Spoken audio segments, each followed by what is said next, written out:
Man, oh man, the Celtics are making moves. Moves that rival Michael Jackson. Moves that honestly needed to happen, and moves that are breaking records.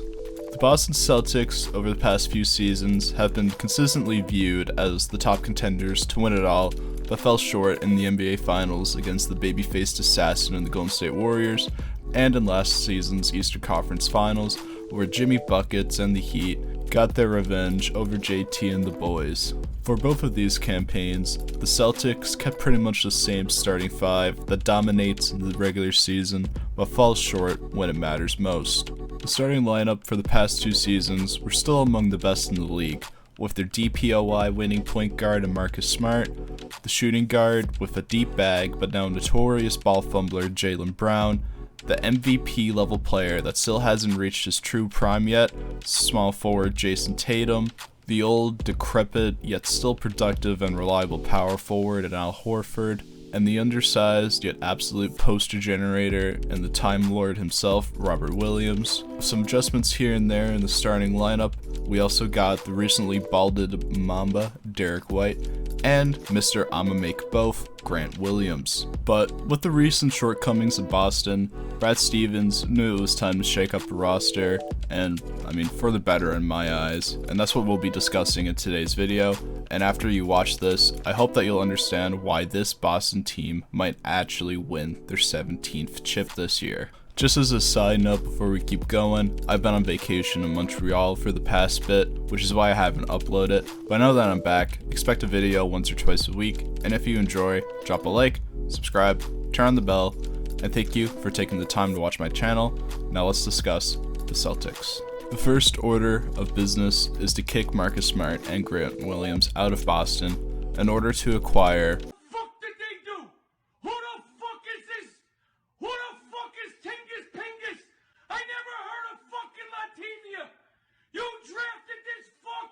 Yes, that's right, Boston wants to get bigger, and man, what a way to do that than to add Kristaps Porzingis.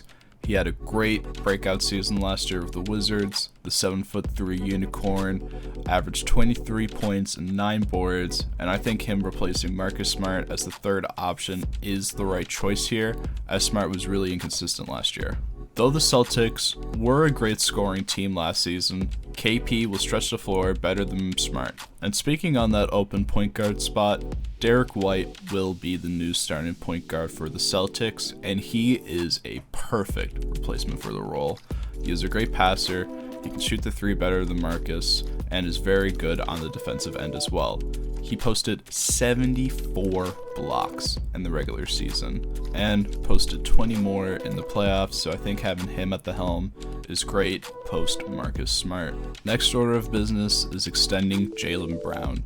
Before the extension, there was rumors of him being shipped off, but ultimately the Celtics organization gave him the biggest contract expansion in league history. My guy got himself a 5-year Supermax extension valued at $304 million, the biggest ever in the history of the NBA. Now, people have mixed opinions on this.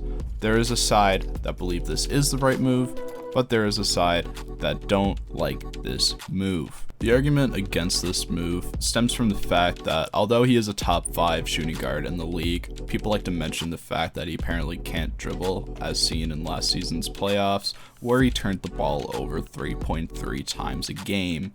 But they extended him anyway. Hopefully, Jaylen can work on his handle during the offseason, and he continues to play at an elite level like we've been seeing. Last tidbit I want to discuss is the youngest player on this roster. Newly drafted, 38th overall pick in this year's draft, straight out of the 2K player generator, Jordan Walsh. My guy popped off in the Summer League, dropping 16 points a game in just 27 minutes of playing time. He plays like a very mature player, knowing when to drive, when to shoot, and when to pass. He's also very good at drawing fouls.